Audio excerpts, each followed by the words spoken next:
This is Gardy with Clear Life Combat, and I have a guest that is zooming in. I'm going to let him introduce himself, and we're going to find out some really cool things that he has going on. Hey, how you doing? What's up, brother? How you doing today? Man, I'm doing really good. I see you got some new hardware. I was able to follow on social media, but you have some cool stuff that just happened. If somebody hasn't met you yet, can you tell them what your name is, and then we'll find out everything else you got going on.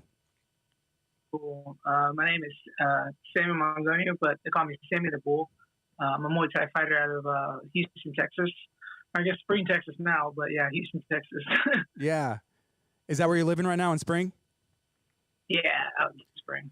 Yeah. So there was an event that took place this past weekend on the north side as well in Humble at the Civic Center. That was I think it was Texas Muay Thai and Boxing Championships. Yep. Yeah, so you were on that card. I can see the belt right there with you right now, but what happened? Walk me through that event.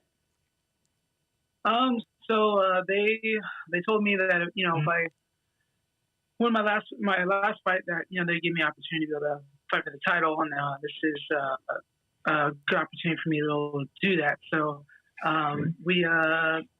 they followed through on their part, and we had a different opponent at first, but you know how the game is. Everyone signs a contract, and then they sleep on it. The next 2 weeks out, they want to back out. You know what I mean? So I don't know what his excuse was, but whatever.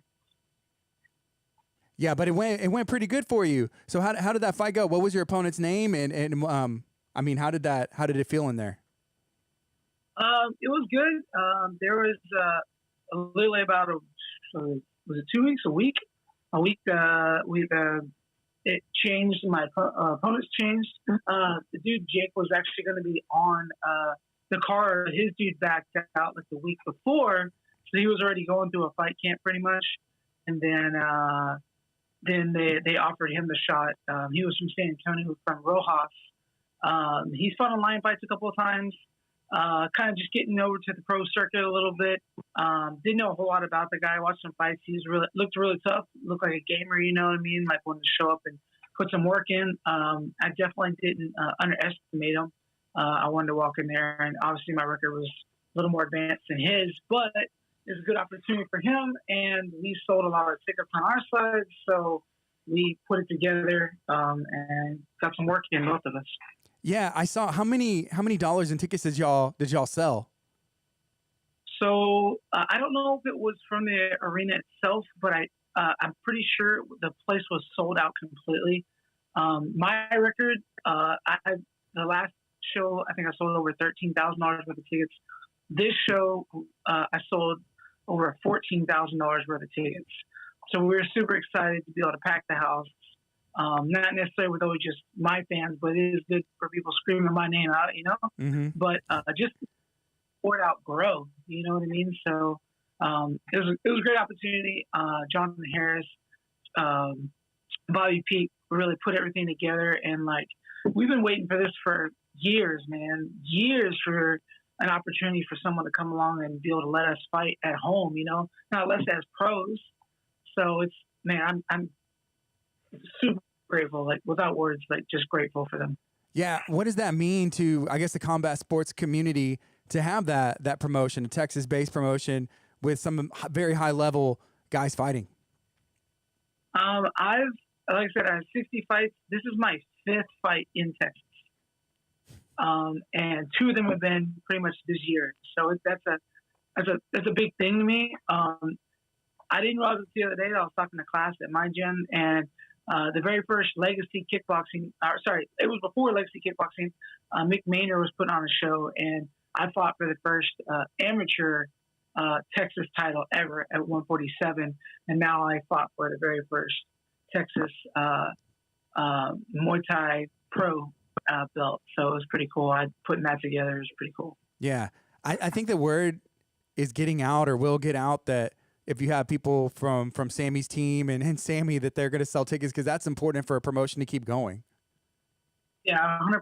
I mean, like, people don't realize, man, you can be the best fighter in the world, but it's a business, man. If you're not selling tickets, like, they're not gonna want you. And it's not saying that this promotion. I'm talking about just in general. You know what I mean?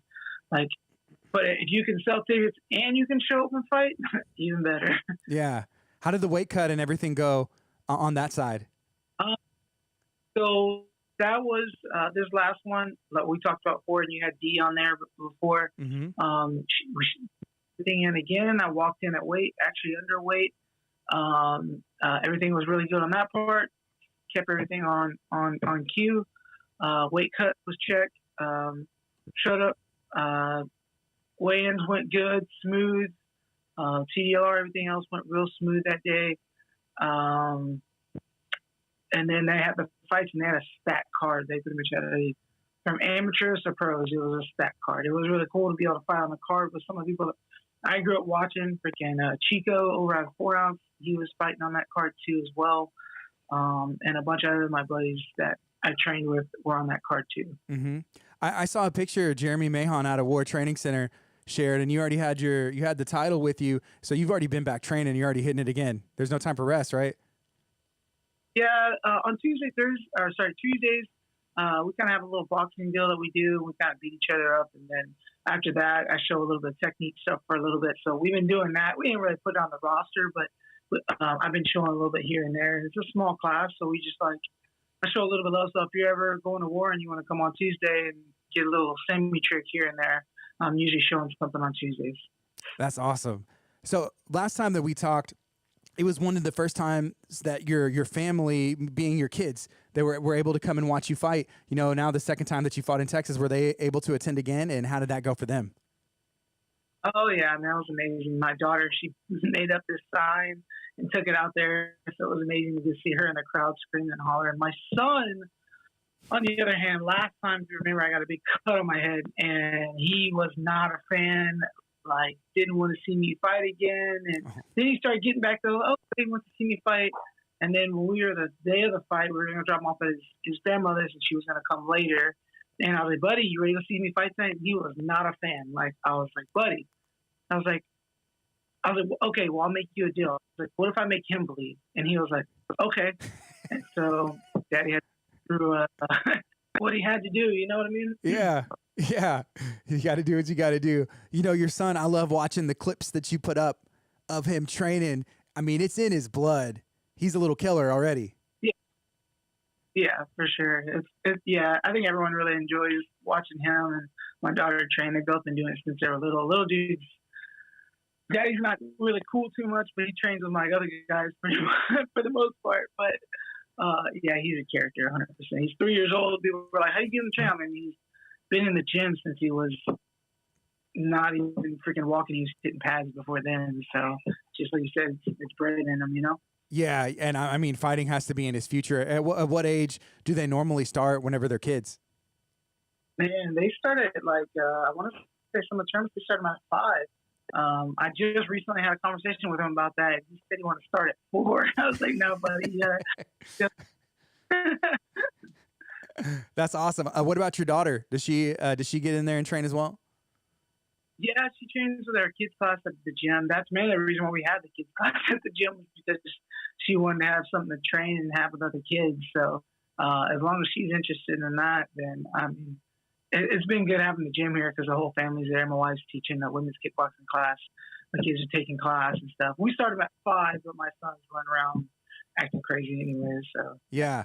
As far as the gym goes, is everything running smooth with that? I mean, it's still pretty new, relatively, I would say, in the grand scheme.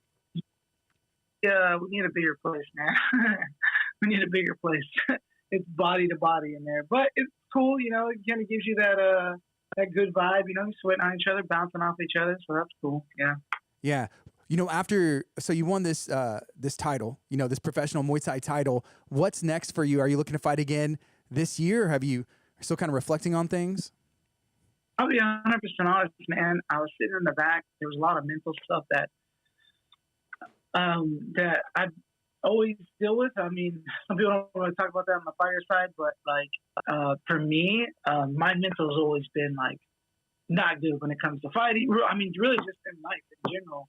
So I have to wake up in the morning and choose to be positive, choose to create the world that I want to live in. You know what I mean? And you know, when I was in the back, a couple of my training partners, you know, we didn't get quite the outcome that we were looking for, and sometimes whenever you get that, it's easy for you to step over and start to see like, oh man, this could happen to me, or this and that, and bite your bullet. And this camp, you can ask one of my training partners. You can ask Jeremy and Adam.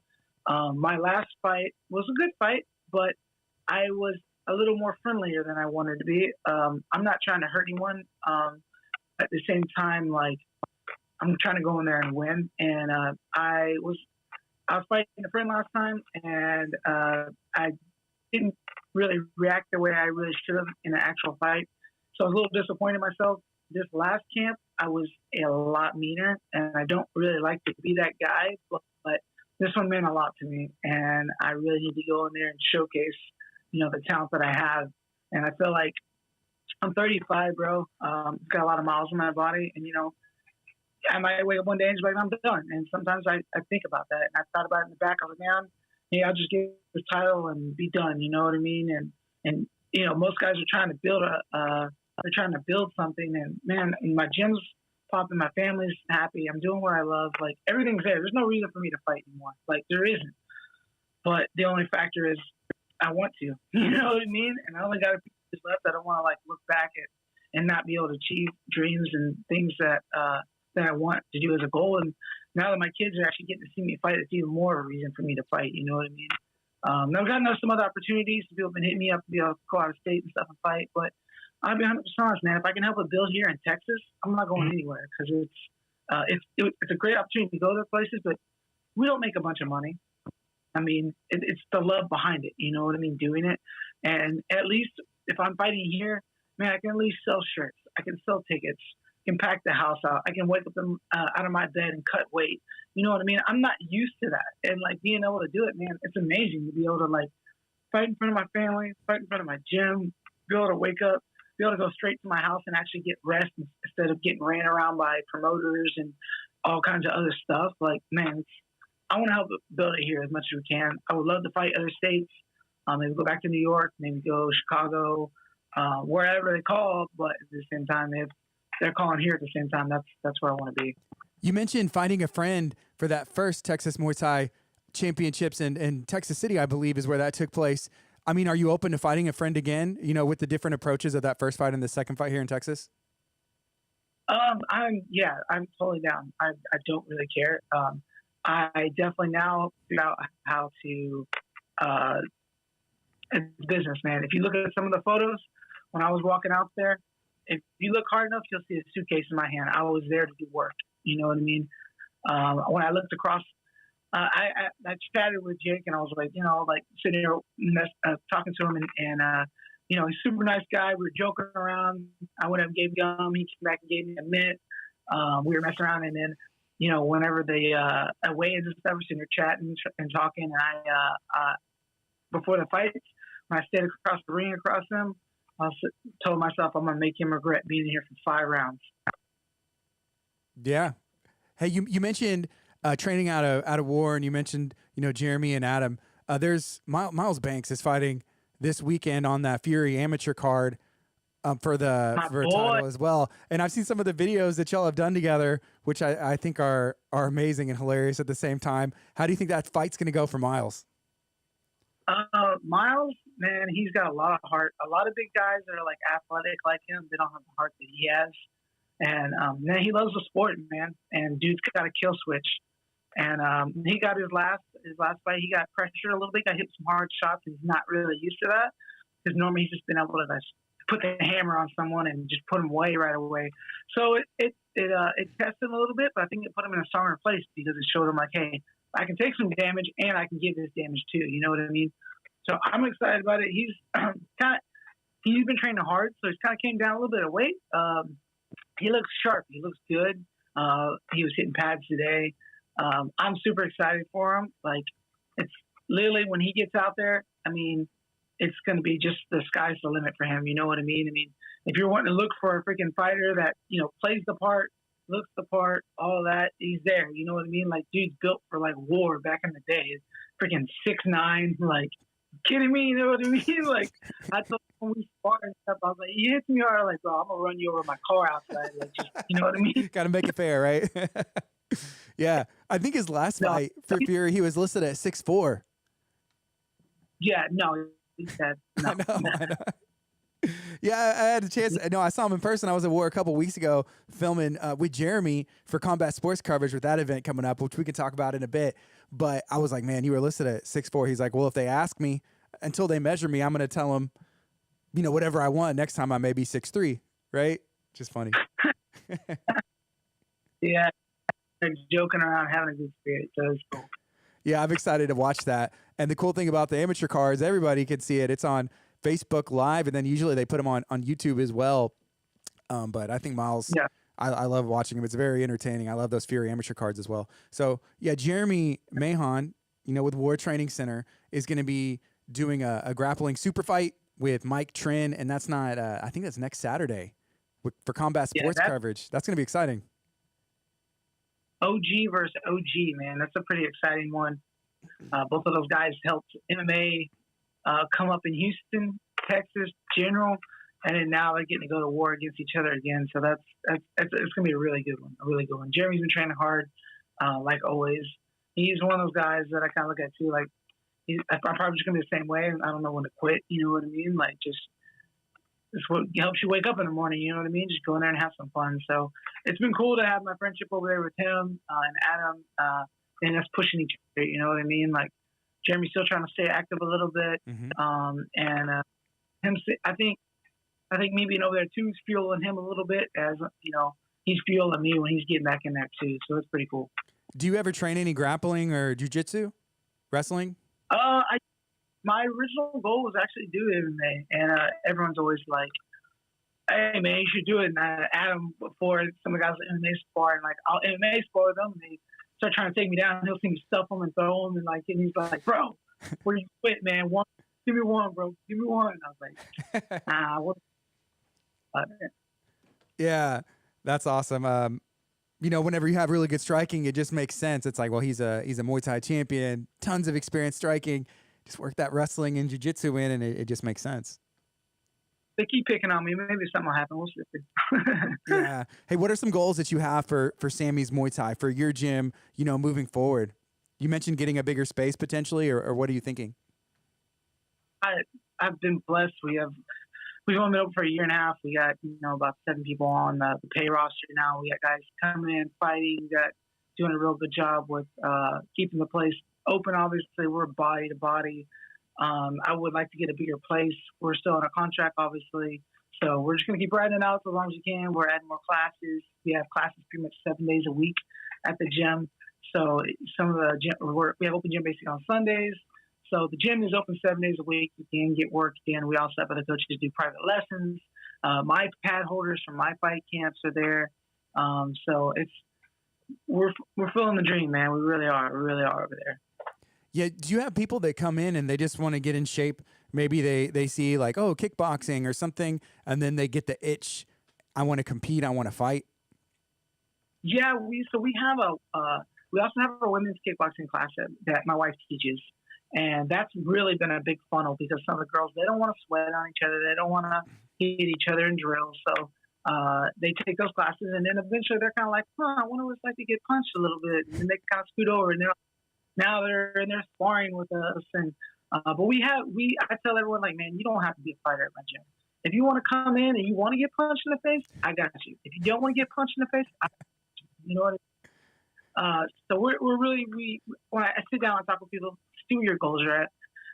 And then usually what happens is they come in, their goals are maybe lose weight, get in shape, and then they start getting froggy a little bit, and they start feeling, learning a little bit here and there. They start getting friends, and then they start feeling safe, and then they want to start punching a little bit more, getting punched a little bit more. And it's usually how it goes, man. I mean, I've been at this for a long time. It's not like I've just started learning how to coach. I've been coaching for 15 years. So the main thing is the one thing about teaching people is that they come in, they have fun, they burn calories, and at the same time they're learning something. And then as you get all of that, it puts all the pieces of the puzzle together. You mentioned your wife, working with you and alongside of you. Has that been like a dream for y'all to be able to do that and just to see this come to pass? To be 100% honest, if you asked us a year and a half, year or 2 years ago that we were going to be opening the gym down the street and I would be doing this full time, I would have told you you're crazy. And the fact that if I had asked her that, she would have told me I was crazy. But we're doing it now, and it's paying our bills. My wife still works full time. She works from home. She's one of those go getters where she's at the gym grinding. She's a full time mom. She works from home. Like, I couldn't ask for a better supporter, a person that helps out with everything. She's a smart one. I'm not the smart one, so we really do help each other out. I mean, also one thing I want to talk about too is like the support to like getting in the ring. Having someone that, and now you don't always get that opportunity where you find someone that has fight experience that's, can be your wife or be there for you. But I just happen to luck out. And when I'm doing weight cuts, she's making sure I'm at this, and she knows that when I'm doing my meals, I need to be eating at this time. My calories are here, this, that. Like, I need to get any rest. She knows what my body looks like, knows how my face is whenever I know I need more rest. And like, she's just a really good backer. I mean, she's been almost every of my fights, in the back with us too, in the corner. If you listen to the fights, man, I base a lot of my fighting off of her giving me time checks. I can hear her in the bathroom, literally. She could corner me from the most like a bathroom. You know what I mean? Like, I can hear her across the town pretty much. If you're watching my fights and you know what my wife sounds like, you'll hear her in every fight. Yeah. Is that just something about her voice that it cuts through? Or is it something like, I mean, only that you can hear or notice, or anybody, it'll stand out? No, everyone in the arena will know. So, and it's like even funny, I was cornering, I'll whisper in her ear because my voice doesn't carry at all. So we're complete opposites when it comes to that. But she's been the most amazing. I brag on my team. I brag on this. I brag on that. But like, I would not be who I am today if it was not for her. Just the backing that comes behind it. She's been in the corner before where I've got freaking knocked straight on my face. I'm laying there. One time I fought in New York, and I was sitting there, and I got like elbowed hard. Got dropped. I go to get up, and my hand slips. My face hits the ground again. I look between my legs. She's in my corner. I just see her face, and I'm thinking to myself at that time, I'm fighting on TV. I'm fighting in a big arena, and I think to myself, man, she's got to see me like this. Crap, you know what I mean? Like, so it could be bad that she's there and that she's my wife and she's in there with us, but it's never been bad for me. It's always been, gives me that person to talk to. If I need something, she's always there. And that's literally the person that probably really helps me in the camps. And she's a really good pad holder. We don't really actually work out a whole lot together. She kind of has her little girls. She hits pads with, and then I have my pad holders and team that I train with. So we try to split it up a little bit. With Jonathan Harris, have you talked to him at all since winning on Saturday? Is he throwing out some dates or a title defense or anything like that? No, not yet.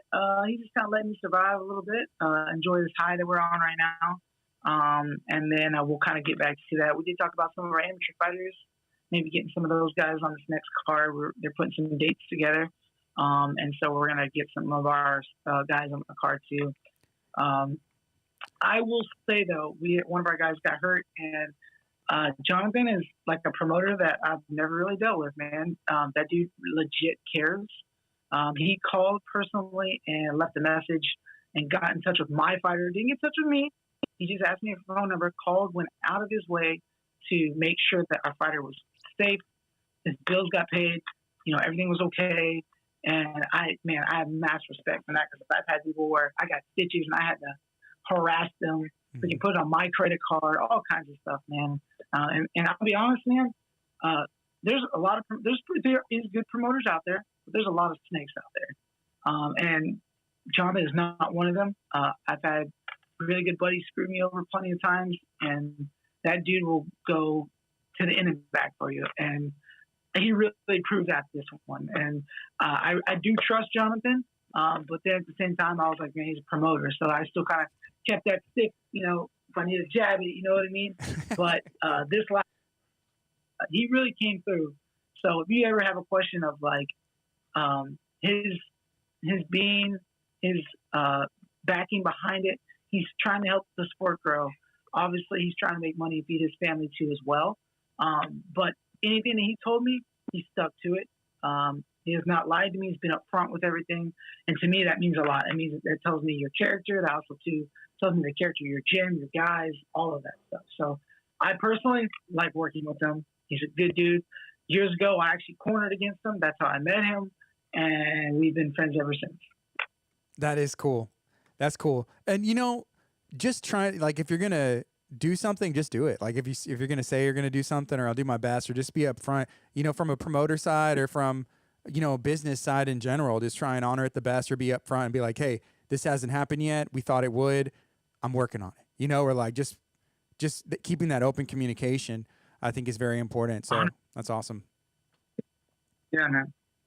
I think that did Jonathan Harris, does he train under Gracie Baja or Professor Giacolino, or did he used to? He used to back in the day. Yeah. And then he broke off and started doing his own thing. I'm sure he's still cool with those guys and friends, but it comes a time and a place when you need to stretch your wings out, man, and start doing your own thing. You know what I mean? I'm still friends with the guys over at Revo, but I'm out here doing my own thing and feeding my family. You know what I mean? Yeah. All right. If you're just now joining us, I'm talking to Sammy the Bull Mongonia. You can follow him on Instagram as well, and that's Sammy the Bull Mongonia on there. We're talking about his victory this past weekend that took place at the Humble Civic Center, the Texas Muay Thai and Boxing Promotions. You can see the hardware. He has it there with him. Sammy, is there anything that we haven't talked about that you wanted to talk about? No, man, that's pretty much it. I just really want to show a lot of love to my wife. I probably should have showed a little more love to War. They always take me in. That's my family over there. It is cool having that friendship with those guys because we don't do MMA over at Sammy's. We do just Muay Thai. That's all I've done. That's all I know. So if you're trying to do MMA, go over there. Have some fun. Tell them I sent you. You know what I mean? Awesome. Hey, I appreciate you making time, and congratulations once again on your victory this past weekend. And I'm excited to see what the rest of this year and the future holds for you. Yeah, man. And I really appreciate you having us on, and we'll keep up with you and let you know what everything's going on. Thank you so much for what you're doing, because what you're doing helps us do what we do. We're all just helping each other out. So thank you, man. Thank you. All right. Hey, we'll talk soon, okay? All right, brother.